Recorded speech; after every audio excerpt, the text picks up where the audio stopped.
At a Halloween party, guys, this is what you want to make. We've decided it's time to have a drink of Voodoo Juice. Let's go! The first step to making Cafe Amore's Voodoo Juice is grab a lime, cut it in half, and squeeze it. Next, we're going to sweeten it up with ½ an ounce of simple syrup. One of my favorites, pineapple juice, 3 ounces. 1½ ounces of orange juice. Now we're going to booze it on up with a little bit of Rasta Bob Coconut Rum. This stuff is fan-freaking-tastic. Get your bottle at cwspirits.com. Use promo code Cafe Amore. Save yourself some money and get it shipped in discreet packaging. Because your neighbors don't need to know, just like me, you're a boozer on a budget. 1 ounce. The perfect pour. Next, we're going to add 1 ounce of Gubba Gold Vanilla Rum. Now, this stuff also is available at cwspirits.com. Promo code Cafe Amore. 1 ounce. The perfect pour again.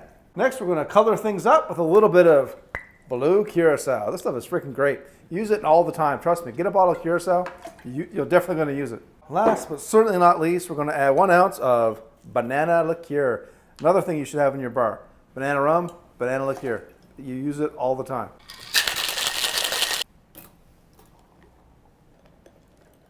Oh, that's pretty. How pretty are you, darling? Garnish them up with a big old orange wheel. All right, guys, so that's how we make Voodoo Juice. Let's give it the old collies try. But before I do, you know what to do. Slap that follow button for me. 2 cocktails, one for me and one for Mrs. Zamora, because she's going to steal one anyway. That's right.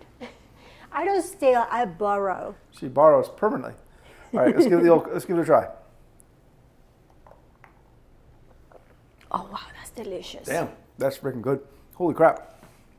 That's really good. It tastes like it has like cream in it, like coconut cream, but it doesn't.